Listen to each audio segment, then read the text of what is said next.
овие мерки не се мерки за намалување на аерозагадување, значи ова се мерки за намалување на последиците, највеќе се PR мерки за намалување на бесот кај народот. Бидејќи не може бесплатен превоз ако не стопираме сообраќај. Мислам нема начин да се намали загадувањето со тоа што имаме бесплатен превоз. Исто така учениците и дома дишат загаден воздух.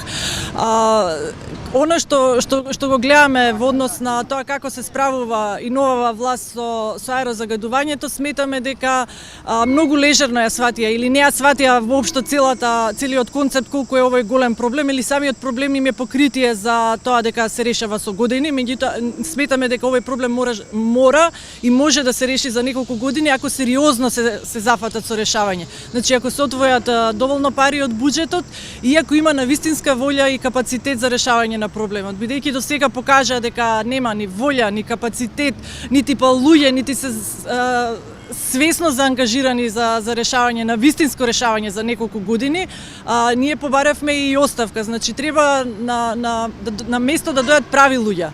Значи гледаме во некои институции дека еден човек кога е на право место има некое поместување. Така да ако постои навистина желба и волја да се реши проблемов, почнувајќи од градоначалник, министер, ќе ја туркат работата, па и натаму ќе се борат и за повеќе пари и за решавање на проблемот.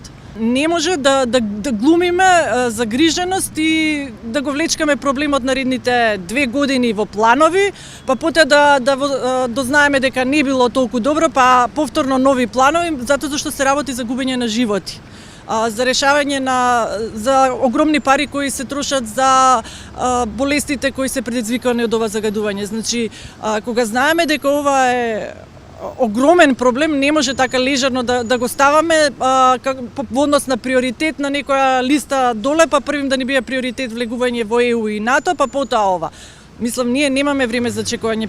Паралелно може да се решаваат, може да се заангажираат и да иде многу побрзо и да имаме решение за неколку година, да има некое видно намалување. Доколку нема, треба да си дадат оставка. Затоа зашто пред све луѓе сме и одговорни сме пред тие што не гласале. Ако не сум јас доволно добар, може некој после мене. Ако и тој не е добар, треба да се бара каде е пропустот во целиот систем и да се решава.